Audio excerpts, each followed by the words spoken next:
Hello my YouTube family, एक बार फिर से स्वागत है आप सभी का मेरे एक नए व्लॉग में। तो कैसे हैं आप सब? आई होप अच्छे होंगे और अपने अपने घरों में स्वस्थ और मस्त होंगे।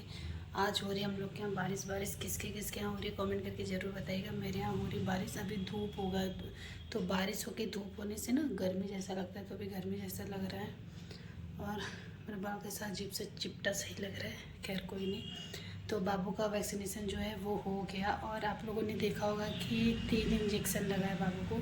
पहले क्या था कि कुछ इंजेक्शन नहीं आते थे, अब सारे आ रहे हैं। तो 3 इंजेक्शन लगा और दो या 3 ड्रॉप पिलाया गया है। वो उस टाइम बता रही थी कि कौन किस चीज़ का, लेकिन मुझे भी याद नहीं है।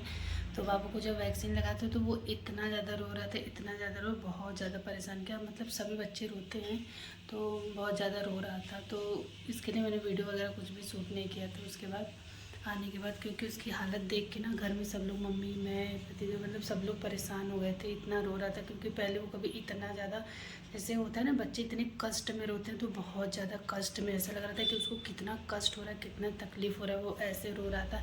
उसके बाद अभी 2 महीने का भी नहीं हुआ, वो रोते रोते, जैसे नहीं हम लोग रोते कभी तो हिचकी जैसा आने लगता है, वैसा उसको आ रहा था। तो देख के बहुत ही बुरा लग रहा था। और अभी धृति के टाइम का तो मैंने देखा था तो मुझे थोड़ा वो था कि हाँ दर्द होगा। और जब धृति को पहला वैक्सीन लगा था तो मैं अपने मायके थी, तो भतीजे को, मम्मी को कोई आइडिया नहीं था कितना वो होगा।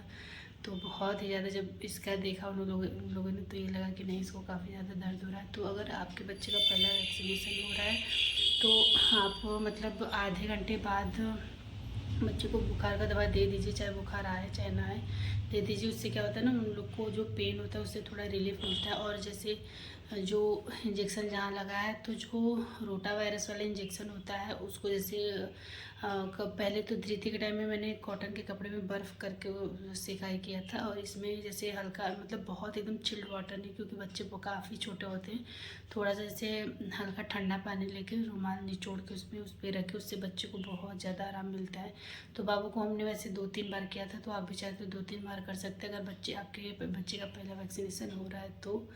और बुखार का दवा जैसे हर 6-6 घंटे पे देना, ये सब तो सबको पता ही होगा, नॉर्मल सी बात है। लेकिन जिसका फर्स्ट बेबी है तो थोड़ा जैसे फीवर आने पे, जैसे जब धृति को मैंने फर्स्ट टाइम लगवाया था उसको फीवर वगैरह आ रहा था, तो मैं बहुत ज़्यादा घबरा गई थी कि इसको फीवर क्यों आ रहा है।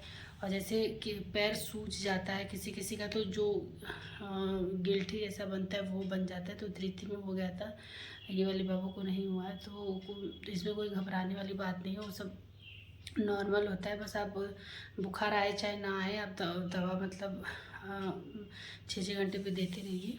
और 1-2 दिन में फिर नॉर्मल हो जाता है। एक दिन 24 घंटे बाद फिर नॉर्मल हो जाता है। और मालिश बिल्कुल भी नहीं करना है, ये नहीं कि हल्के हाथ से कर दे, ऐसा कुछ भी नहीं है। 1 दिन बाद, 1.5 दिन बाद आप मालिश करना स्टार्ट कर सकते हैं। तो मालिश वैक्सीनेशन के बाद तुरंत बिल्कुल नहीं करना रहता है। और अगर आप अपना जैसे फीड करा रहे बच्चे को, तो दूध वगैरह भी आप आधे घंटे के बाद ही फीड कराएं, उससे कि मतलब डॉक्टर बोलते हैं, वहाँ जो इंजेक्शन वगैरह लगाती है खुद बोलती हैं कि अभी फीड नहीं कराना है। तो मैंने जो जो चीज़ें उन्होंने बोली थी, मैंने वो सारी चीज़ें फॉलो की थी। मतलब मैंने दवा आधे घंटे बाद दिया था, फीड भी आधे घंटे बाद कराया था, सिकाई अच्छे से की थी। सिकाई आप 2-3 टाइम कर सकते हो, उससे बच्चे को बहुत ज़्यादा आराम मिलेगा। और अभी ना मैं बात करूँ, मुझे नींद आ रही, मेरी ये वाली आँख पता नहीं क्यों रेड हो जा रही, क्योंकि रात में नींद बिल्कुल भी पूरी नहीं हो रही। बाबू परेशान कर रहा है। अब वैक्सीन लगाया तो उसके पैर में टच हो जा रहा है, पैर, वो एक पैर उठा नहीं पाते बच्चे, तो जैसे वो पैर उठा नहीं पा रहा है तो डायपर वगैरह पहनाने में लग जा रहा है। तो इतना तेज़ वो रो रहा है ना कि फिर डर लग रहा है। तो उसका पैंट वगैरह निकालना रह रहा है, डायपर वगैरह पहनाना रह रहा है। तो मैं सोच रही हूँ कि अब कैसे करूँ, मतलब एक टास्क के तौर पे हो जा रहा है कि अब तो इसका दर्द होगा, कैसे करूँ कैसे करूँ, लेकिन करना ही पड़ेगा। क्योंकि बाथरूम बच्चे इतना करते हैं कि उन लोग को ही दिक्कत होता है, हम लोग को बदलने में नहीं, उन लोग को ही दिक्कत होगा। जैसे नींद आ गई तो गीला हो गया तो तुरंत नींद खुल जाती है, इसके लिए डायपर थोड़ा सेफ्टी रहता है। तो आप इन चीज़ों का ध्यान दीजिएगा। हाँ, मतलब सिकाई भर, जितना सिकाई अच्छे से करेंगे उतना बच्चे को अच्छा मतलब आराम मिलेगा। उस दिन मेरा बाबू बहुत रो रहा था, तो इसलिए मैंने वो नहीं किया, मतलब उसके बाद का वीडियो नहीं बना। और बुआ आ गई थी तो उसी में हम लोग लग गए थे। मतलब खाना पीना तो जो हम लोग का बना था वही बुआ ने खाया था, तो उससे कोई वही नहीं कि उसको मतलब बुआ देखने आई थी, बुआ उसको खिला भी नहीं पाई, उतना ज़्यादा रो रहा था। और जैसे पैर, दोनों पैर में इंजेक्शन लगा था, एक हाथ में लगा था, तो समझ में नहीं आ रहा था कि बच्चे को ले कैसे, कि पैर हाथ टच ना हो, इधर ना हो उधर ना हो, लेकिन कोई कहीं ना कहीं टच हो ही जा रहा था। तो जो 2 इंजेक्शन था, जो एक पैर में मतलब एक पैर और एक हाथ में लगा था वो तो ज़्यादा दर्द नहीं कर रहा था, लेकिन जो रोटा वायरस का लगा था वो ज़्यादा दर्द कर रहा था। और सेकाई रोटा वायरस की इंजेक्शन का ही करना है, ये नहीं कि हाथ सेक दिया पैर दोनों, ऐसा नहीं, बस एक ही। मतलब कई कई होते ना, कई कई जगह लोग अच्छे से बता देते हैं, कई कई पूछने के बाद बताते हैं कि अच्छा कोई पूछेगा तब बताएंगे, कई कई जगह लोग बताते ही नहीं। तो ये सारी चीज़ें अगर आप फर्स्ट टाइम जाए तो ज़रूर पूछें कि क्या क्या करना है, मतलब इंजेक्शन लगने के बाद क्या क्या करना है, वो सारी चीज़ें आप फॉलो करें, नहीं तो फिर आपके बच्चे को आगे चल के भी दिक्कत हो सकता है। तो इस चीज़ का ध्यान रखें कि मतलब जिस पैर में रोटा वायरस वाला इंजेक्शन लगा है वही पैर का सिकाई करना। बाकी हम, उन्होंने तो सामने से मना किया, तो बाकी सारी चीज़ें मैंने खुद से पूछी थी। बच्चे का वेट वगैरह भी होता है, तो जैसे एज के हिसाब से बच्चे का वज़न क्या है, कम है ज़्यादा, सारी चीज़ें वो लोग बताती हैं। तो यही सारी चीज़ें था, तो मैंने सोचा कि मैं आप लोगों के साथ शेयर कर दूँ। और कि जब वैक्सीन लगता है ना, तो माँ जो होती है ना, वो बच्चे को अपना मतलब इस इतने तकलीफ में देख के घबरा जाती है, तो तुरंत दूध पिलाने लगती है। ये सारी चीज़ें बिल्कुल भी नहीं करनी है, एकदम मतलब आराम से रिलैक्स रहना है। भाई बच्चा है, इंजेक्शन लगाए तो थोड़ा बहुत तो दर्द होगा, थोड़ा क्या बहुत ही ज़्यादा दर्द होता है। मतलब रोटावायरस वाले इंजेक्शन जो होता है वो बहुत ही ज़्यादा पेनफुल होता है, लेकिन वो उनके सेफ्टी के लिए लगवाया जाता है, तो लगवाएंगे ही।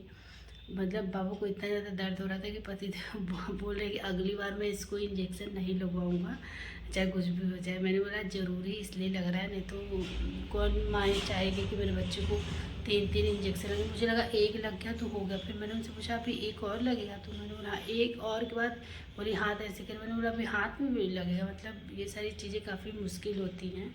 और मैंने इनसे बोला कि आप गोदी में लेके बैठो, क्योंकि मेरा जो दिल है ना बहुत कमज़ोर टाइप का है। इंजेक्शन वगैरह ब्लड वगैरह मैं उतना नहीं देख पाती हूँ, नहीं तो नहीं सह पाती हूँ। तो चलिए फाइनली मेरे बाबू का पहला वैक्सीनेशन हो गया। अब दूसरा होगा, मतलब 1-1.5 महीने पे होता है, एक 2.5 महीने पे होता है। तो जब 1.5 महीने वाला लगता है उसके 28 दिन बाद फिर दूसरा वाला इंजेक्शन जो 2.5 महीने पे लगता है वो लगेगा। तो फिर से अब बाबू को दर्द वगैरह होगा, लेकिन क्या करें, उसके फ़ायदे के लिए तो लगवाना पड़ेगा। दर्द उनको थोड़ा तो झेलना ही पड़ेगा। होता है ना जब बच्चे रोते, जब ये इंजेक्शन लगाओ इतना तेज़ ही रोए ना, तो मुझे लगा कि काश ऐसा कोई चीज़ होता कि माँ को लग जाए उससे बच्चे को चला जाए, तो मैं लगवा लेती। चलिए कोई नहीं, अब तो चीज़ें भाई जो दुनिया में है उसको ये सारी चीज़ों की आदत डालनी पड़ेगी, क्योंकि आगे ज़िंदगी बहुत लंबी है। तो चलिए मेरा ब्लॉग यही तक। और आप लोग को मेरा ब्लॉग अगर पसंद आए तो आप लोग लाइक शेयर सब्सक्राइब ज़रूर कर दिया करिए। अभी मुझे इतनी नींद आ रही है ना, मैं बता नहीं सकती। और मेरे यहाँ कोई आने वाला है, वो जल्दी मैं आप लोग के साथ शेयर करूँगी, तो आप लोग ब्लॉग में देखा करिए, आगे आपकी मर्ज़ी। चलिए फिर मिलते हैं अगले ब्लॉग में, तब तक के लिए बाय बाय, टेक केयर।